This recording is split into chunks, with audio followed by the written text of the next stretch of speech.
Hi everyone, મારી ચેનલમાં તમારું સ્વાગત છે। આજે હું તમારી સાથે શેર કરવાની છું કંદોઈની દુકાનમાં મળે છે તેવી પરફેક્ટ કાજુ કતરી એકદમ ઇઝીલી અને ઘરે કઈ રીતે બને છે। તમે જોઈ શકો છો કે મારી કાજુ કતરી એકદમ સરસ સોફ્ટ અને પોચી બની છે। તો આવી જ કાજુ કતરી બનાવવા માટે આપણે સૌપ્રથમ 2 કપ જેટલા કાજુ લેવાના છે। અહીંયા મેં કમ્પ્લીટ 2 કપ ભરીને કાજુ લીધા છે।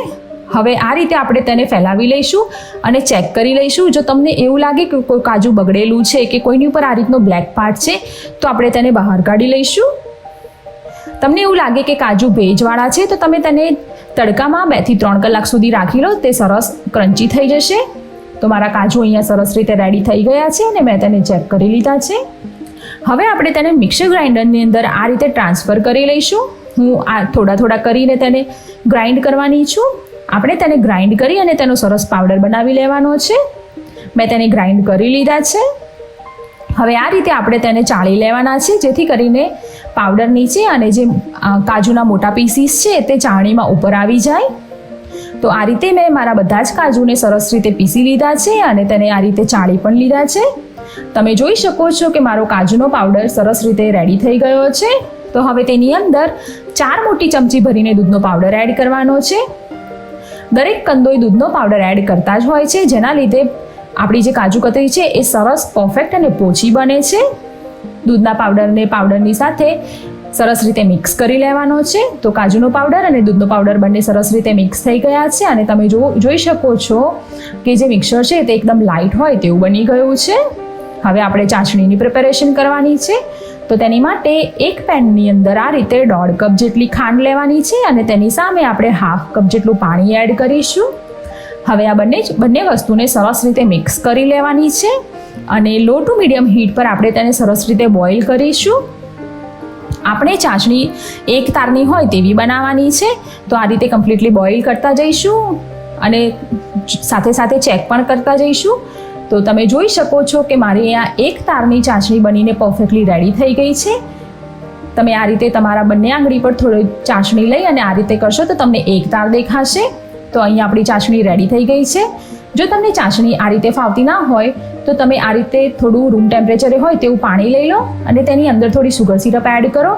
તમને બોટમમાં તે થોડી હાર્ડ થઈ ગઈ હોય તેવી લાગશે, દેટ મીન્સ કે તે રેડી થઈ ગઈ છે।